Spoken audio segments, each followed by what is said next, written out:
Personally, I'm finding the changes happening in the legal industry very exciting. And for me, they bring together my past as a practicing lawyer with my experience over the last 20 years helping clients get value out of outsourcing relationships. Legal process outsourcing, or LPO, has become an accepted category because general counsel have declared that it is.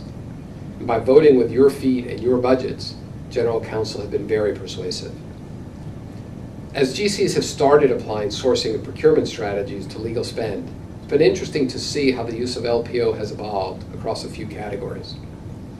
The first of these is work that general counsel have traditionally sent out anyway, whether to law firms, technology companies, or other specialists. I'm talking about document reviews, for example. I think today 50% of LPO activity is litigation-related document review. I'm talking about some kinds of intellectual property work, which firms have traditionally sent out, and to a lesser extent, M&A due diligence, which the company has sent out to the law firm, and some companies are now starting to send out to an LPO. Indeed, we're actually working right now helping one organization define their requirements and select a provider who would summarize the documents in the data room and then turn those over to the law firm to develop an opinion. It's been a fun place to start. There's a lot of budget at stake in these activities, and these activities lend themselves quite well to process management and process improvement.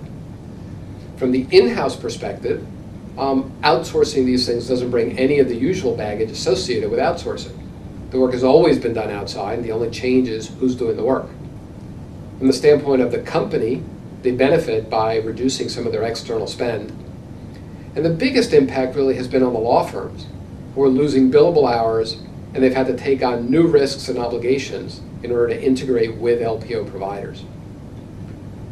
Second big category is work that GCs would have done internally.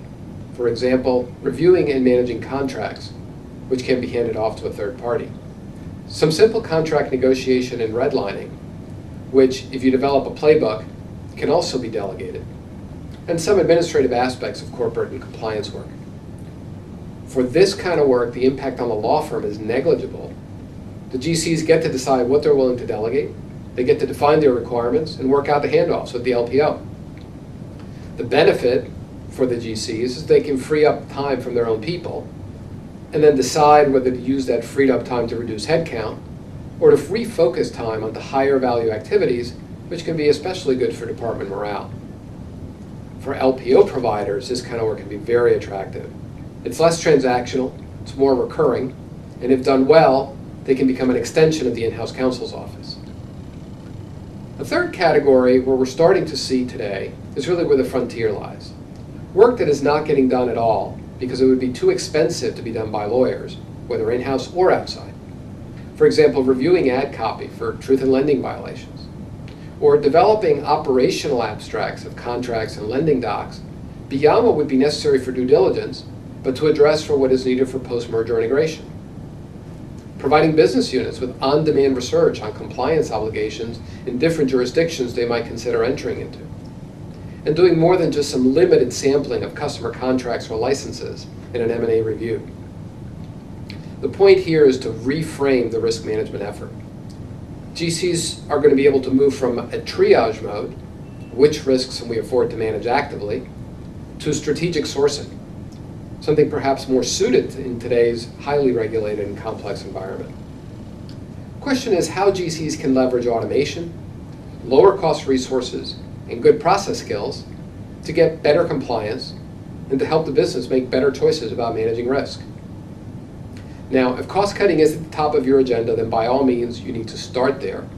But keep in mind that's not the only place to stop. And do take some lessons from 20 plus years of outsourcing. How you establish and manage the relationship matters a lot. All of the research and experience in IT outsourcing and business process outsourcing says that the way you manage a relationship impacts about 30% of contract value, for better or for worse. Keep in mind that three-way relationships among the client, the LPO, and the law firm are even harder to manage, and they require investing in or paying somebody to handle service integration. Finally, keep in mind innovation doesn't just happen. If you structure the deal and manage it for cost cutting, that's typically all you get. Leave room in your deals for the relationship to evolve, or expect that you're going to need to create separate relationships for other kinds of work. There's a lot of interesting and exciting things that your peers are doing and learning from. If you want to participate in that dialogue, check out my blog at www.dannyertel.com.